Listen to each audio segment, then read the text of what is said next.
It's time to get your geek on. You complete me. With Dave Gramillion. All right. Welcome here to a glorious Sunday afternoon, San Antonio. Welcome here, Texas. Welcome all parts of the United States and all points beyond. I am Dave Gramillion, and this is Get Your Geek On, powered by the Texas Renaissance Festival. With over 650,000 people attending the event, already going on right now through November 25th. Get your tickets now at texrenfest.com. This is the premier talk radio show for Star Wars, Star Trek, DC, Marvel, esports. It is your geeky oasis away from all things politics, sports, all that stuff, right here on Freedom 1160 and freedom1160.com, where geek is very, very in. Geek is now the mainstream. And we want to welcome you here to Season 3, Episode number 17. We have a very special guest in studio with us here. We will be introducing momentarily. Making a repeat appearance now in studio here with us, although he hadn't been to the comfy confines of Freedom 1160. Last time it was when we were on 9:30 a.m. The Answer down the hall. We will be welcoming in the owner of the Alamo City Comic Con. This show, if you've been watching us, listening to us, absorbing all the geeky goodness here for any length of time, you've heard us warn you about how epic this show was going to be, and they have not disappointed. Apple de la Fuente will join us here shortly. We also want to let you all know a little bit of kind of Alamo City related news. Arnold Schwarzenegger will be making an appearance here.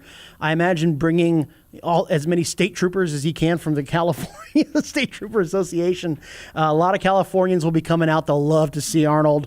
And he turned down a cameo in a recent movie. And we're going to talk about that. That was very interesting. Also, Doctor Who tonight. Doctor Who, we finally get to see Jodie Whittaker in action on the BBC. And what are we not looking forward to about that? I'll tell you right now, just so that you don't think, oh my God, he's such a sexist. Oh no, it's not Jodie Whittaker. I can't wait to see Jodie as the Doctor. Yeah, it's we'll talk about that. I'll get to that. We also have Venom is out this weekend, and we got to make our bets. We're a little bit late, but we still have time to make our bets as far as the domestic box office gross. I am 3-0 in my bets, by the way. Goose had to wear My Little Pony sunglasses, and he had to also eat bugs because he lost out on the Ant-Man and the Wasp bet. Minion also lost out on a bet. He had to sing I'm a Little Teapot downstairs outside on the street corner for 5 minutes. That was fun. So we'll make our bet tonight and see if I can go 4-0 and be undefeated. I'm not thrilled about Joaquin Phoenix as the Joker. Not the character, not the actor. I love the actor. It's the makeup. I can't get into that, but we will get into that later. And then Star Wars decided to go out and break the internet again because they talked about The Mandalorian. And we'll talk about who that's going to be and why it's not going to be who you think it is. I guarantee it. Stone cold lead pipe lock, take it to the bank. So let's go ahead and let's get settled in here. Wait, Steve Austin's going to be the Mandalorian? No. You said Stone Cold. Stone cold lead pipe lock, take it to the bank. It's kind of a running thing there. It's the whole sentence. So, if you look off to my right, your left, as you look across the radio dial, you will see the man spinning the ones and zeros. He is our sound prognosticator, and he is Goose. What's going on, everybody? How you doing, Goose? I'm all right. How are you? I'm excited, dude. This guy next to me here, I mean, Yes. I'm waiting 6 months to get him in here. This is going to be fantastic. We're having a lot of fun. The good part is, we're just a few weeks away from Alamo City Comic Con. Probably closing in on the second biggest show of the year. If not, it's a very tough third spot. It's like right there. Yes. It is right there. And then after the bottom half of the hour news break, we're going to be introducing our new permanent co-host. Aaron Shapiro is in studio and will be joining us after the break. But let's go ahead and let's bring this guy on. Let's warm up the mic. Let's get things rolling. Welcome, ladies and gentlemen, Apple de la Fuente, the owner, the grand poobah of the Alamo City Comic Con. Sir, welcome back. Thank you for having me back. Man, and we bring out the triumphant music and everything. Oh, I love it. Thank you so much. Now, when we spoke way back in April, which seems like a lifetime ago, especially considering the rains we got in September, oh my God. I mean, I can't even remember what it was like to be dry for like more than 3 days in a row. Oh, it was awesome. Now, you told me that this year's Alamo City would rival New York City Comic Con and be the biggest show y'all have ever had. Yeah. We're 3 weeks away. Yep. You have a guest lineup that includes 53 celebrity guests, 17 voice actors, and 13 guest artists. Do you feel that this was as big as you really wanted it to be, or do you think this could have been even bigger? This is big. Going back from April now. This could have been really huge.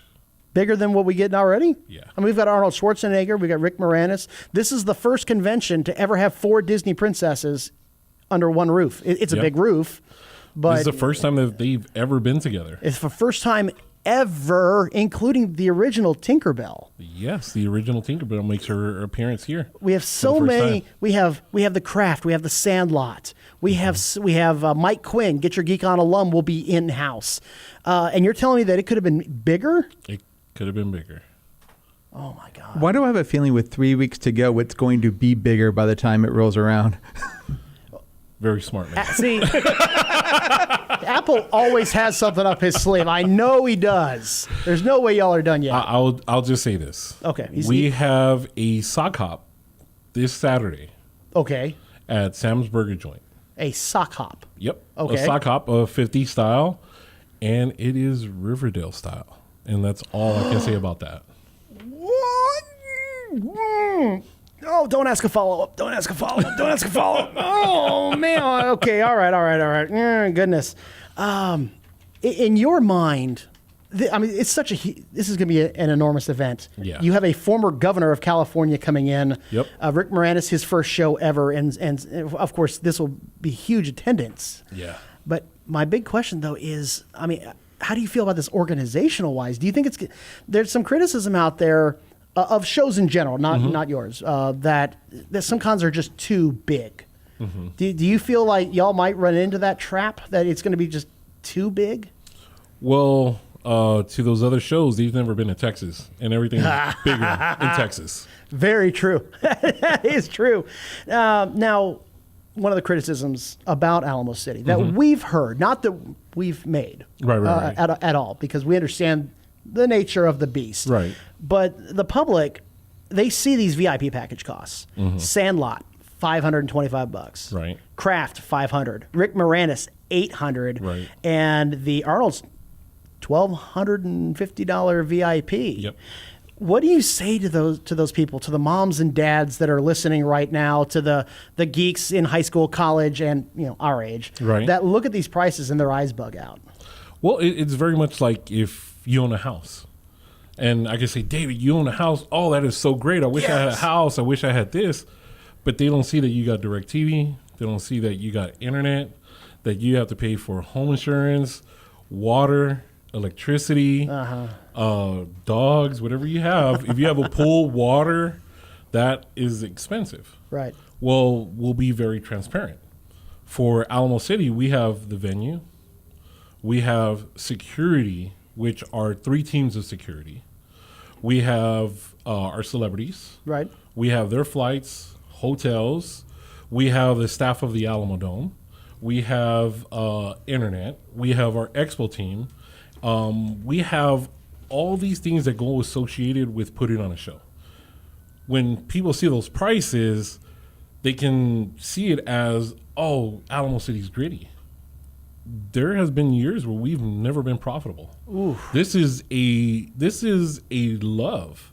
What we get to do is purely a love. And I think a lot of things that people forget is that I risked everything to start Alamo City. I gave up my retirement. I sold a lot of what I had as far as comics to put on the first Alamo City. And I don't think a lot of people get to see that part. Yeah, they just see the prices, and for what show is Alamo City, and let's be on the same playing field as San Diego and New York, our prices should not be the $40 to $90 range that you see right now for a 3-day pass or a Saturday pass. It should be closer to $200. Yeah.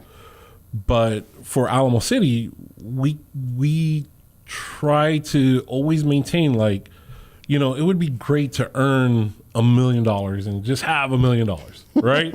Yay, you know, that'll be cool. And my son's education and well-being would be taken care of. And then you can finally buy that third house in the Dominion. Yes, I can finally get that third house. So, but that's not the case. The case is that everything downtown is expensive. That's true. And one of the things that is very important to us is that you see it, but you take it for granted. Mm-hmm. So Alamo City has spent over $100,000 every year on security. Wow. So you talk about half of that is just San Antonio police force. And see, now you're getting ahead of me. You've read the notes or something. You're No. a little bit. Well, the San Antonio, when we work closely with different organizations, we work with Homeland Security. You have to now. Yeah. We live in a different time. If you go to a show right now in this time, look around and see what kind of security you got. Right. Because more than chances, you're taking your family to that show. And most of the time, you probably aren't going to see the security. Yeah, and what happened in Phoenix last year changed the game. There was times where like, man, should we spend that? Should we spend that? Because this is a business, and you try to work within budgets. Yeah. Phoenix reassured what Alamo City has done since the very beginning, and that's taking care of everyone's well-being that comes to our show. Especially after Jacksonville happened, the shooting at the event there. What we do is to protect not only you guys, but my family's there. Yeah, my friends are at the event. I don't want anything to happen to my wife, to my newborn son. That's something that I really take to heart. And if you're a promoter, you should wake up in the middle of the night just thinking about that. Did I cover this door? Did I cover this? Yeah. Are we okay? Do we have enough metal detectors? Do we have enough to protect everyone? Now, when it comes to all these prices, because like you said, there's budgets and there's all these considerations monetarily speaking. When Felicity Jones asked for $250 for her autograph it was New York City last year. I mean, everyone's eyes bugged out then. So who sets these prices? Is it agents, lawyers, you? Say, because again, you're so greedy. I'm so greedy. Yeah. Is it the agents themselves? Does somebody shake up a magic 8-ball, like somewhere Rick Moranis shakes up a magic 8-ball and says, 800 sounds fair, that'll work? No, a lot of these times it's going to be coming from, I wouldn't just say also agents or lawyers. It could be someone that one of the celebrity confides in and say, hey, where do you think I'm at? So if you ever going for a signature for a sports guy, sports and athletes rarely want to give their signature for cheap because they want their stuff to be valued later, right? And when your sports career is over, that's all you have, right? When you come into the celebrity side, a lot of these guys are not sports guys. They're not being offered signing right now. There was a time where celebrities wouldn't go to a comic book show because the norm was your career was over. Yeah. And most times it's changed now to where these celebrities are now, I get to meet my fans and I get to see my fans. And that's something very, very special. And that's what's changed with the times. Now, we're not going to force you to pick a favorite guest. Okay. All right. That's not fair. And I mean, I don't think you could pick a favorite anymore. Yeah, because they might be watching this now. All right. It's possible. Hey, I'm just saying Rick Moranis, we're looking for. All right. Anyway, but we're not going to make you pick. However, is there a favorite event or panel that you're really looking forward to? One that really got you going? Oh, man. I get so emotional about this one because, don't get me wrong, I'm an Arnold Schwarzenegger guy. That's why he's here. Yeah, oh yeah. Right? But the Batman animated series panel that we're going to have is going to be so cool. And it was just something that we knew early on was going to happen. Oh, yeah. Right? So when people saw what we were going to do, they were like, oh, now it's going to be done at New York Comic Con. it was taken from somewhere. Yeah. So, yeah. So that one we're really looking forward to. It's the first time Kevin Conroy has ever been in San Antonio. So it's been a long time. He's been one of the guests that I've tried to get since the beginning. We've always tried to make it work, but just schedule-wise, it never worked. And this year just lined up perfectly. Now, this year marks the 10th anniversary of the release of Iron Man and The Dark Knight, kicking off what I call the geeky era. Yeah. All right, not the golden era. Let's be real here. This is the geeky era. Right. In the last 10 years, what event or movie do you think really changed things for the geeks out there?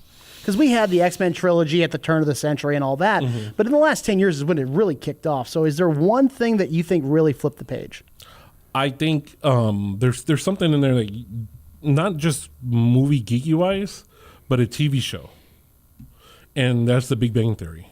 Oh. Because even though you had people that were going to the movies and seeing this, for me, you know, working with San Diego, SDCC, you get to see the time period of when you saw it really kind of take off. Yeah. And the events leading up to The Dark Knight were amazing. The participation that Warner Brothers did with, I think it was 412 Entertainment, to do all these things where the Joker was all over the country leading up to the movie. If you didn't get to experience that really got people moving in social media. Yeah. Where now it's like, oh, well, we got Pokemon Go. Where we're going to go here. We're going to go here. You have to go back 10 years to that time where Warner Brothers let everybody experience the joy of what is the Joker doing before the movie. And the anticipation of really an obscured character not really looked at with Iron Man was something that was really, really brave behind a great writer in Jon Favreau. And of course, then Robert Downey Jr. just took it and ran with it. You know, a lot of people at the time when they cast him, they were like, "Oh, this movie's not gonna." He's a drug addict. He's a loser. You know, he comes in, shows you that his life changed for the good, and completely owns that role. Well, we're here with Apple de la Fuente, the owner, the chief operator, chief executive, chief everything for the Alamo City Comic Con. You got to get your tickets. Go over to AlamoCityComicCon.com. There's still tickets available. There are VIP packages available. But time's running short, people. We're about 3 weeks away from the shindig here, and it's going to light this city up. Get in before the fire marshal shuts us down. Boy, ain't that the truth. Now, speaking of Arnold, actually, before we speak of Arnold, we want to give a quick shout out to our friends over at Dragon's Lair Alamo Ranch out on the west side of San Antonio off of 151 and 1604. Guys, they have so many events coming up. Something's going on there all the time. That's what I love about them the most. Yes, they have comics. Yes, they have graphic novels. Yes, they got the cute little plushy figures that, you know, your wife, girlfriend's just going to love so much. But there's so much going on. Tournaments, D&D, Magic the Gathering, and they will walk you through. If you want to check out a new game, they'll walk you through it. Great staff out there over at Dragon's Lair Alamo Ranch. And they're also selling Alamo City Comic Con tickets. What? Yep. Get right out of town. Yep. That's how awesome they are. You can also find your tickets at HEB and numerous locations. For more, go to AlamoCityComicCon.com. Yep. Absolutely. Now, Arnold, who's coming in, the Governor himself is coming in. He turned down a cameo in the Predator movie. Director Shane Black told Yahoo Movies UK that they wanted him in the third act, but Arnold said it was too small of a role. He said, quote, this is Shane Black, the director talking. He said, well, if I was featured more, yeah, but what you're suggesting is you're creating this new thing and just want me to bless it. And I said, yeah. That's really what he said. He just, yeah.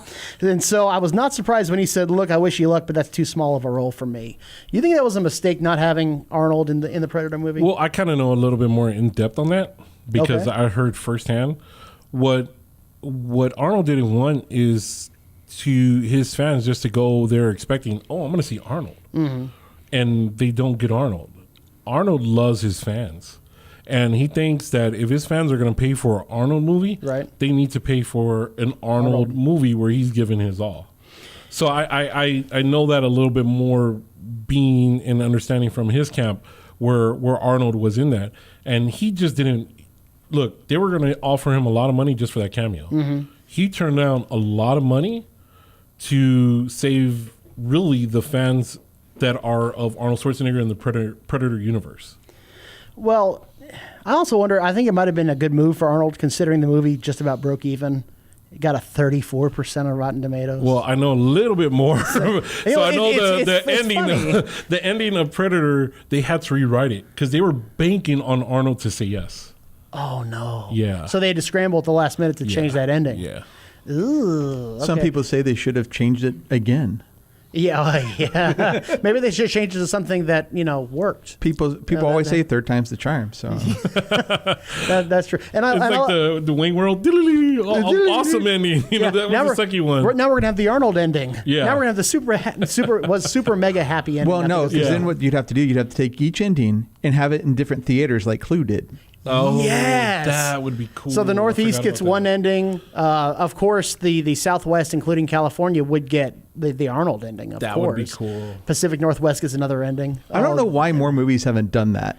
That's brilliant. I don't know why. It was a different time too. So. Probably, I guess they don't want to do reshoot after reshoot, and actors flub the lines because they're so fixed on that. They're doing on it that for one. Solo Deadpool. was like 95% reshoot. So I mean, They're wait, doing did it- Deadpool 2 reshoots just so he can fit into the Marvel universe this December. Did it come into 95%? That was the solo reshoot. I thought it was 114% no, reshoot. it was like 95% reshoot. So they brought it down. That was nice of them to bring that number down. And I love how, of course, I worked in the Arnold question while Apple was here because, hello. But I love how he sits here and he's just saying, it's funny you should mention that because I happen to have firsthand information. Were you on the phone with Arnold before you came in here or what? No. You got him on speed dial or no, something? it was yesterday. It was just yesterday. It was just yesterday. Yeah, he got the notes yesterday. He said, Arnold, dude, these guys are going to ask me about the Predator, man. What do you want me to say? What do you want me to say? You call him Arnold? Tell them this. Do you call him Arnold? Dude, that was a good impersonation. Thank you, That thank was you. good. You I'll call be him- here all night. Do you call him Governor? Do you call him Arnold? What do you call him? I don't know. I Call him Sir. Yeah, I'll call him sir. he does have a different nickname basis right now, but that stays in his circle. Now, here's a question I've always wanted to ask ever since the announcement came out. Now, surely are y'all going to put him up in like one of the suites at the Dome? Surely he's not going to be on the floor where people can sneak a peek. We'll have the great thing about the Dome is it has a lot of rooms. Yeah. They will only be VIP access to see him inside that area for signing. Okay. Right. So, but he'll be available. I'm sure there'll be a panel he'll be involved in or something along those lines, or other people can see him. Yeah, they're holding on to an announcement that Okay. they will make at Alamo City, and I'll just leave it at that. Oh, could this be related to the? I have it here in my notes. To the now, I'm going to hold your feet to the fire. To a certain Terminator reboot slated for 2020, or perhaps for a twin sequel. I cannot confirm nor deny what the news they will be bringing to Alamo City Comic Con. Legend of Conan O'Brien. No, I'm kidding. It's not the Legend of Conan O'Brien. No, I'm sorry. I didn't. You know I wasn't going to let you out of here without. Yeah, no. I already did my research. I saw his IMDb page, and I'm like, oh my god. So they're going to break some news here then. Yeah, they're gonna say something. They're going to say something, and you're not going to say what, which is fine. That's still Not cool. mine to say. But if you want to know, you better head down to Alamo City Comic Head down Con. to Alamo City Comic Con. Be there Saturday. Did you see the Predator movie? No, I did not. I'm Okay. actually a huge Predator fan, but with the little one, he's 9 months now. Yeah. Cute, so cute. When you have kids, you always heard the stories like before you have kids, enjoy it because you're not going to be able to go to the movies. That's so true. I haven't been able. I'm dying to see Predator. I'm dying to see Venom.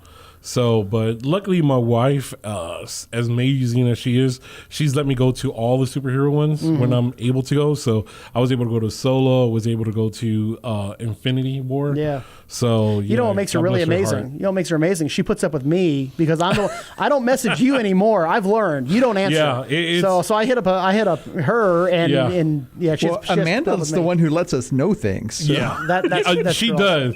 She was like, I would when she'll even tell you guys, and I'm like, oh, you told them? It's like, that I am the person that started Alamo, but she's the boss.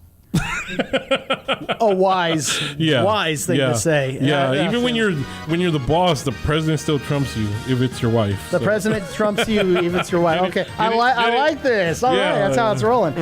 Oh my goodness! So it's been a delight having Apple here. Don't forget to get your tickets. AlamoCityComicCon.com. Go get your tickets now for that. Coming up after the bottom half of the hour break, we got a lot to get into. We've got Aaron Shapiro to bring on. We've got Doctor Who news. We've got our Venom bet to do. We got Star Wars news. So don't go anywhere. We'll be right back here on Freedom 1160 and Freedom1160.com. Alrighty, so we are back here after the bottom of the hour news break. Welcome back. I am Dave Gramillion, and this is Get Your Geek On Freedom 1160 Talk Radio and Freedom1160.com.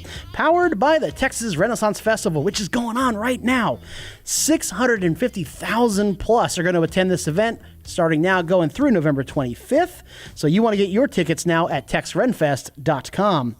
All right, if you missed the first half of the show, we had Apple de la Fuente, the owner, the Grand Poobah, the Mighty One himself, in studio to talk about all things Alamo City Comic Con, the guests they have coming in, the panels, the events, the whole thing down at the Alamo Dome. So you want to get your tickets for them as well over at AlamoCityComicCon.com. But you can catch everything, our interviews, our shows, our hot opinions, the breaking news, everything on our award-winning podcast, the best podcast in San Antonio in 2017, as voted upon by San Antonio Magazine.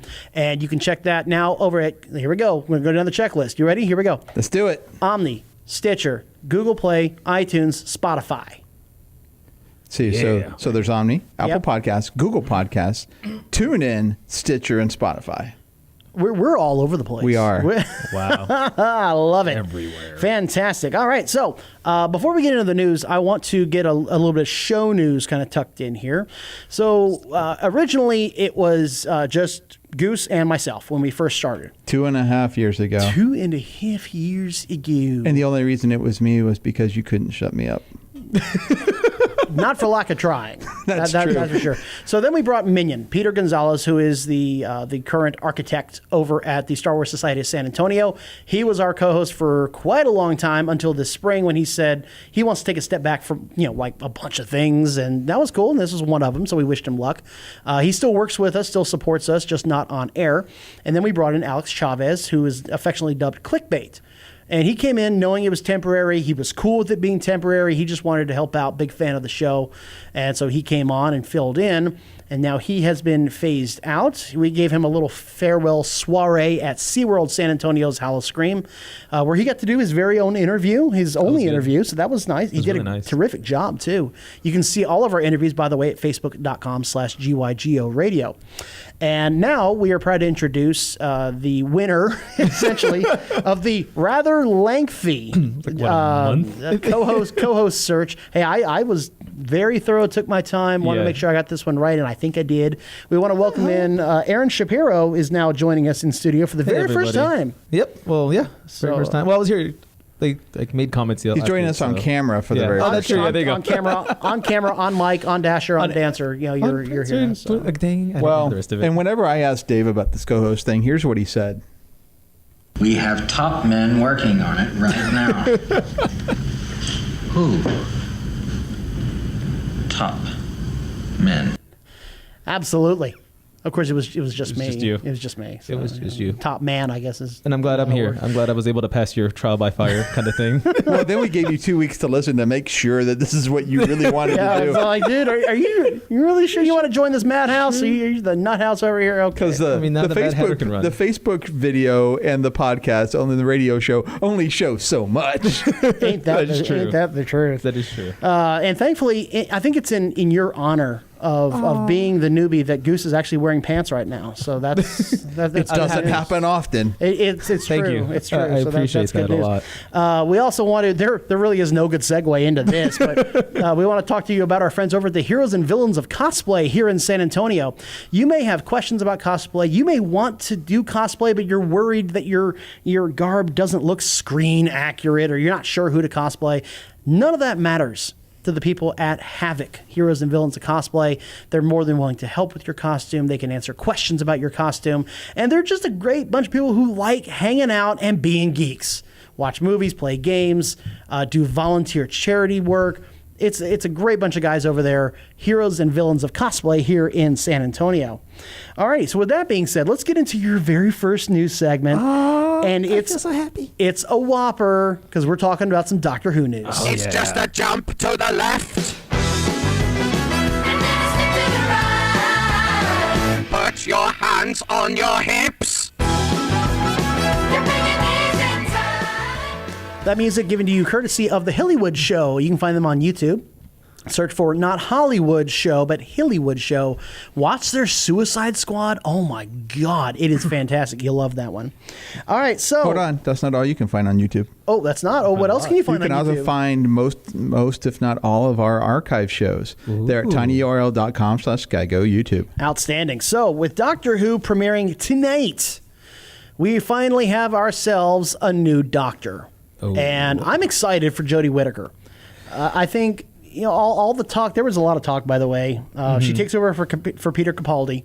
And there was a lot of talk early on about a woman doctor. Yeah. And I'm embarrassed by that talk as a geek because the idea that a time-traveling 1200 and something year old shape-shifting, well, not really shape-shifting, self-regenerating alien could be a woman just blew a lot of minds apart. There were a lot of complaints about that. There really was. It was very much like, oh, he needs to be a guy. And it's like, why? Who cares? And that was the whole joke because I don't know if you guys watch a lot of Doctor Who or not, but I've watched consistently since Matt Smith. Oh, since Matt Smith. See, I went consistently. Back. Yep. I started on Capaldi and then I went back to Eccleston. Yeah, and so watched did, them all. I started back with Eccleston after watching the Tenet specials leading up to his departure. Yeah, and there were. I find it so hard to believe that. Okay, so he can regenerate into an old man, a young man, a Scot, an Englishman, any like that, but a woman? What are you kidding me here? There was a lot of problems with that. So this is just my opinion, so take it for what it's worth, which is a whole lot of nothing. Doctor Who is the one iconic sci-fi character that you could get away with doing this with. Oh, absolutely. Because James Bond has been established as a dude. Captain Kirk, Captain Picard, all established as dudes, and you would have to go to some type of alternate reality nonsense to make it work. With Doctor Who, it's no big deal. We've already done this. Yeah. They did it with the Master, right? They did it. I think that was the test case. Yeah. If Missy worked, then we're good. If Missy flopped, then let's not do this. Exactly. Exactly. All right, so it's established now. I have absolutely zero issue, and I applaud them, in fact, for going with a woman doctor. Yeah. However, I am not at all big on the Scooby gang of companions that they're sticking her with. I haven't seen the companion part, to be honest. It's like three or four. And I think they're all dudes. Are they all? Are they all dudes? I think so. Oh, wow. We'll have to double check that, but it's like 3 or 4.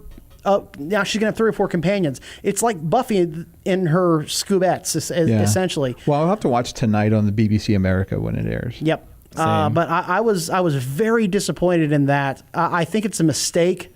The beauty of Doctor Who is that all of it's so character focused, so character driven. The story is almost secondary. You don't care about the Doctor's background, where he's from, what he's about, why he's traveling. You don't get into that unless the writers want you to get into it. Everything else is focused in on the Doctor and his companion and their relationship. Exactly. It's not that type of relationship. Okay, I'm just Well, saying. it almost was. It almost was. Yeah, Amy Pond almost, she certainly got that way. Well, no, I'm talking about Rose Tyler. Rose Tyler got close as well. But it was always about their characters. And now you add more, and that fractures the time that you can spend on the Doctor and the companion, because now you've got this companion, you got to give them time. You got this companion, you got to give them time. There's this other companion, and maybe they have friends of their own. You got to give them time. It takes away from the focus. Well, Matt Smith had 2 companions. So when he did it, but they were a couple, and that's true. You could put them both in. So you could rope them in, and so it was just kind of interesting how they worked that out, and they wove that in as part of the story. That is true. That was okay with me, but at the same time, now you have more companions, right? More than the 2, and they've had 2 in the past. I'm just not a big fan of it. I think Jodie Whittaker is going to do a fantastic job. I hope so. I really hope she knocks out. I think she's going to be great. It's just the Scooby gang. I just can't. And who quite knows? get into Maybe that. it's just going to also be like a couple episodes, and maybe they'll just kill them off, write them off, and then they'll kind of switch people around. We never know. We can. This is going to sound bad, a little morbid, but we can hope. Yeah, because exactly. that would certainly add some tension. Like, whoa, people can die now. Oh my god! Exactly. Oh my! So that would be something. All right, so Venom is out this weekend. Oh, let's talk about this briefly. The reviews on this are all over the map. Did y'all see that there are now accusations that Lady Gaga fans are trying to sabotage the reviews? Yeah, that's. You why mean they're it's so not the low. Russian bots? What if the Lady Gaga fans are Russian bots? Ooh. Oh, there you go. Or the Russian bots are Lady Gaga fans? Either way.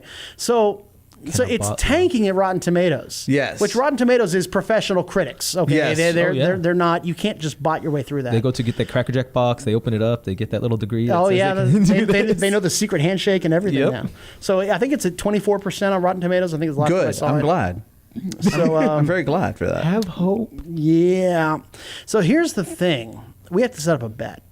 Lovely on your first show here too. First show, you bring in a big name. Now a bet. Yeah. So here's what we do. It's domestic box office for the opening weekend. Because we're America, so America. And it's just the opening weekend. We learned that with Infinity War when that bet dragged on for 2 months because the bet was at the time, will it break The Force Awakens?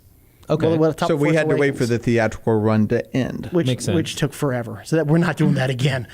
So domestic opening weekend, Yes. Venom.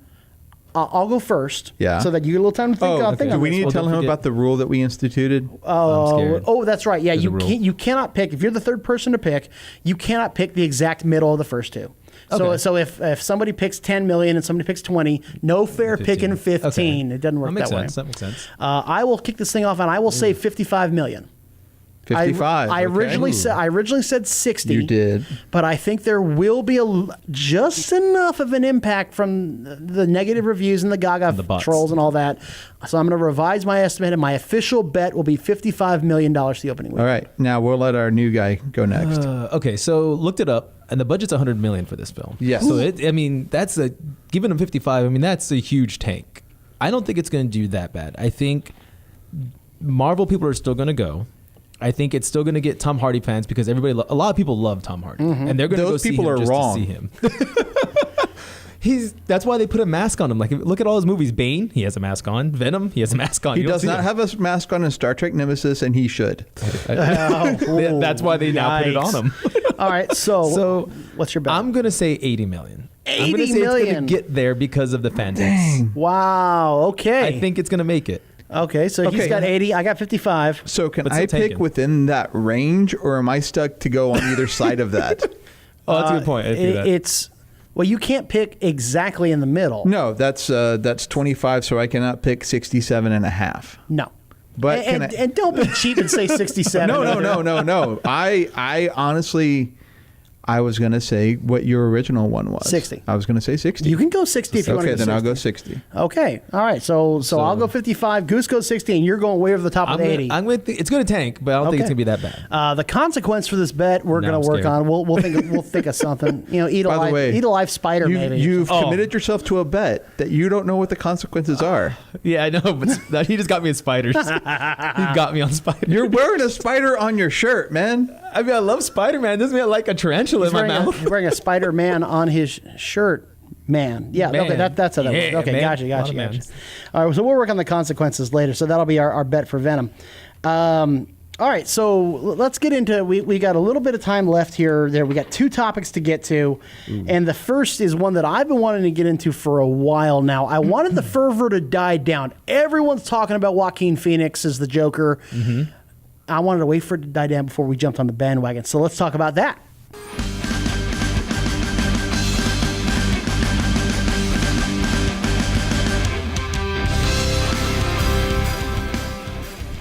I love this. We do a Facebook chat when we record this on facebook.com/GYGO radio. Dave Lozano might have the comment of the night when he says, would have made $80 million if it was Marvel Cinematic Universe. You know, it'll do it. I'm not going to even argue that point. He ain't even wrong. Because you could include Spider-Man in that. Yeah, you could. Exactly. This is brought to you by our friends over at the Texas Renaissance Festival. It is that time of year again, San Antonio. Time to migrate to the east and head on out and check out these guys. Themed weekends are going on. 1001 Nights, that was this week. The weekend, rather, and the one before that was Oktoberfest. You got to get your tickets. They have 200 acres of campgrounds out there. And before you know it, you blink, and it's going to be over. We're going to try to get out there in November. I think that's what we decided. There's a Heroes and Villains weekend. Okay. Yep, we got to go to that. I think that's the one where you might try to go to. I think we're going to try to swing out there. And this will not disappoint, but if you blink, it's going to fly right by and you're going to regret not getting out there. Get your tickets at texrenfest.com. Campgrounds are available. They're just to the northwest of Houston, so they're away from the big city, and it's always going to be a fantastic time over the Texas Renaissance Festival. Alrighty, so I like Joaquin Phoenix. Okay, this guy has 3 Oscar nominations. He's done Walk the Line, he's done Gladiator, he's done Signs, which... I forgot about Signs. So did most people. That's why. Inherent Vice, which was a great film. I like that film. I like Joaquin Phoenix. Right. And I think he can be a very capable Joker. I think that was a great casting move by Warner Brothers. However, then I saw him in the clown makeup. And I don't like that at all. That right there turned me so far off to this movie that they're going to have to work a little harder to get me to come back. And I'll tell you why. All right, so yes, Cesar Romero looks like a clown. White face, big red lips, and with the mustache. But that was the 60s Joker at the time. That was the campy Joker. Jack Nicholson. Kind of a similar look going on there, minus the mustache. Yeah. And then Heath Ledger. Okay, that was a little so serious. Grittier, darker. He had, the white paint, but it was all broken up and everything. So, yes, he's the clown prince of crime. But he shouldn't actually look like a clown. I mean, he's got the blue vertical eye makeup. And he's got the well, that could be a rough draft at the same time. I'm really hoping that this is like him, maybe like it's his first draft. Mm-hmm. And he's going to refine it later on to become the more criminal type. I'm not saying it's not possible. Right. And of course, I'm going to withhold my ultimate judgment until I see the movie. Of course. However, that's not going to stop me from coming out right now and saying, what the heck is that? I think, I look at it this way. When Heath Ledger picked up the role, everyone bashed him. And then they bashed the makeup, they bashed the way he looked, but he knocked it out of the park. Yes, he did. And like you said, I think it's one of those, we need to wait. Let's see what happens. I mean, that's just a teaser trailer too. Yeah, but tell me tell me, new guy. Oh, I hated it. Okay. I mean, I'm not gonna lie, I hated the makeup. Hashtag new guy. We're gonna hashtag the gosh. new guy. I mean, yeah, you hated the look, right? I hated it. Goose, what'd you think? It needs work. Now, you said that everybody bashed Heath Ledger and then he knocked out of the park. Sadly, there were consequences to that. I mean, there was. There really was. And I remember Jack Nicholson making comments that, hey, it is a hard role. And I think Joaquin Phoenix can do it. I think he's going to be able to knock the personality out of the park. Hello. I can talk, I swear. But Making a great first impression on your first evening here. This is great. It's hot in here. Go ahead. But mainly that makeup is, I think, going to be what's going to either make it or break it. I think it's going to make people want to see it or not. I'm gonna do a hot take right now. You ready for this? You want boy, here we go. Worst looking Joker. So far. Worst looking Joker, even worse than Jared Leto. Are we talking about all Jokers? Don't go there. No, I'm saying even worse than Jared Leto. Wait, when did Jared Leto appear as the Joker? In that one movie that they almost made. Movie. Okay. No, worse looking than Jared Leto. Are we talking animated too, though? No, we're talking live action. Okay. Yeah, just live live action. I action. want to make sure. Yeah, just the live action, because there's some really crazy... Like the Batman, for instance. That's that what I was Joker was thinking. Yeah, that's horrible. cool. But as far as live action goes, this is the worst looking one. At least Jared Leto looked like the psychopath. Jared Leto looked similar to the other incarnations of the Joker that we've had. So as far as the lore and canon go, and I'm using my air quotes here, worse looking than Jared Leto, because he looks too much like an actual clown. I don't know. I'm torn between Jared Leto and him, and I almost want to say I did not like Jared Leto at all. Oh, I didn't like him as a Joker. The look I didn't like either, though. Again, that whole series of movies leading, the non-Wonder Woman movies. Yeah.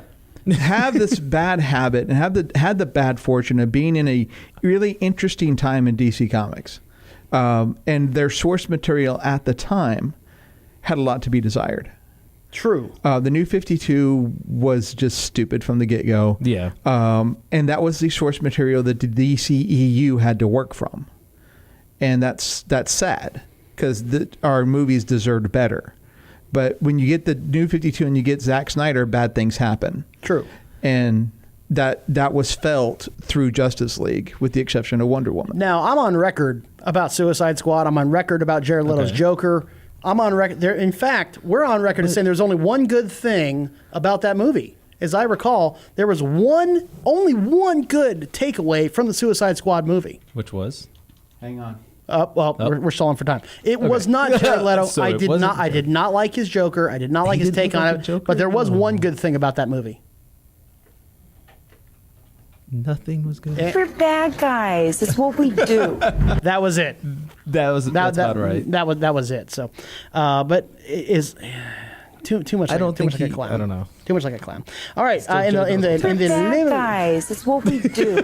I think we could play that for the entire show, and we might have the highest ratings of any radio show in the city. What'd you say? We're bad guys. It's what we do. That's all we said. All righty, so let's go ahead and move on here, and we'll wrap this up by talking. The Mandalorian is coming. Let's talk some Star Wars news. I'm looking forward to completing your training. In time, you will call me Master.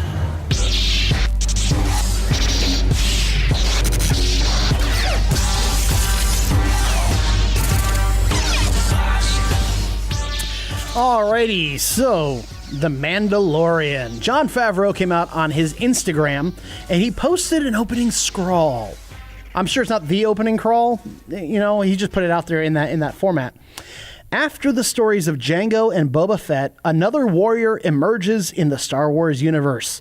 The Mandalorian is set after the fall of the Empire, before the emergence of the First Order. So it's that 30-year gap in there.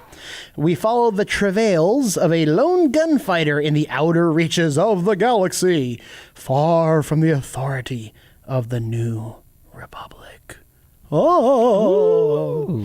Alrighty, so I'm calling my shot right now. It's not going to be a man. There's no way the Mandalorian will be a man. You think it'll be Sabine? I think it's going to be Sabine. Sabine Wren from Star Wars Rebels, the series that just concluded not too long ago, concluding with Sabine heading out to the outer reaches of the galaxy. So you think the Mandalorian is going to be a Mandalorian? Yeah, that's a way of looking at it. Maybe it won't be Sabine. Maybe it won't be. However, it will be a woman. I'm calling my shot right now. So who do you think it's going to be then? If it can't be let me rephrase. Actress-wise, who do you think? Actress-wise, as a matter of fact, we put up a little graphic on the Facebook page, facebook.com/GYGO radio. We picked out 4 actresses that we were going to highlight. Okay. And say, all right, so out of all the possibilities, and of course, I mean, we just pulled these people, just out of thin air. Just kind of looked around. Okay, got to be under the age of 30. Right. Because there are going to be some actions and stunts, got to be young and that sort of thing. So the 4 we came up with were Nina Dobrev, Saoirse Ronan, Emily Browning, and Chloe Grace Moretz. And, they're all young enough. They've all done action stuff before. They're all that, the kind of Disney look that, they would want to embrace. And I think it will be a woman. Okay. Absolutely. So now this is his live action series. That Star Wars has never done a live action TV series. They've done a couple of made for TV movies. Yeah. None of which did all that well. I'm sorry, Caravan of Courage was not exactly Shakespeare, and neither was the Ewok Adventure. I don't However, remember those. You're better off than I. Very good. They're cute little stories, but yeah, they're not good. So this is going to be exciting. They've never done a live action series in the history of the saga. They've always done animated. Right. And now we get The Mandalorian. So finally, Star Wars fans will be out there and they'll say, "Oh, finally Disney listens to us and they're going to give us what we wanted for so long." Except, of course, the haters will be like, "Oh, Disney will find a way to screw it up," not knowing that Disney doesn't make the content. But whatever. They fund it, so it's their fault. Yeah, it's always their fault. It's always their fault. It's always their fault. It's never their credit. No, never their credit. It's like a head coach of a football team. You never get the credit, but you get all the blame. Oh, yeah. So The Mandalorian, do you think they're going in the right direction here? Honestly, I don't know. Because, we can have Agents of S.H.I.E.L.D., which kind of started that trend of Marvel shows, and that did really well. Yeah. Should we tell him the rule about talking smack about Agents of S.H.I.E.L.D.? I was praising it, though. Okay. I was praising it. For the time be being. clear of that. Yeah, remember Goose I love controls it. the buttons over there. I love that show. Good. I just need to catch up on it. Okay. Good. All right. Finish your thought in safety. I think because the fact that did well, if they can kind of market that, basically, they can do it. They can. It's going to succeed. It just need to make sure they stay true to the source material. Yeah. Okay. And I think it will. Well, I'm kind of curious what source material they're going to have because... well, you got to keep it the lore, Yeah. that Star Wars feel. You got to keep it that, the Force is out there, the Jedi are out there, the Sith is still out there. It's in that between time, which I don't know much on that part, I'll be honest. Yeah. So... Well, let me go and get this out there. There's a lot of fear about clickbait out there. And thankfully, StarWars.com actually put something out. I think it was on Thursday they put something out, kind of a first look. You're right. Into that. And so it is official. All right. Remember the Hollywood Reporter, which was pretty reputable. They're the ones who put out the news about Henry Cavill leaving as Superman, and turns out that was just debunked. So you really can't trust a whole lot of people. You really can't trust a whole lot of people. Now, you notice some of the episodic directors are going to include, and I love this, Deborah Chow, who worked on Jessica Jones. Right. But check this out. Bryce Dallas Howard. That's awesome. Bryce Dallas Howard is going to direct an episode of this. So we got big names backing it up. And the director of Thor Ragnarok will be directing an episode. So, That's awesome. Hello there, mate. We're going to go blow up that big old Death Star there. You want to come with us? Let's do it. Yeah. me and Cog here, we're going to go blow up that Death Star. You want to come with us? Something like that. movie. So some big names are going to come in and direct some of this as well. Jon Favreau will be, the head overseeing everything. Bryce Dallas Howard? That's going to be interesting. If you don't know who that is, by the way, since we're running out of time, Google. That's your homework assignment. Google Bryce Dallas Howard. You will not be Gives me homework on the disappointed. first night, too. So that'll wrap it up here for Goose, for the new guy, Aaron Shapiro, and for myself. I want to thank our sponsors, Texas Renaissance Festival, Dragon's Lair Alamo Ranch, Havoc, and The Mailing Spot. Y'all make sure to get your geek on every single day.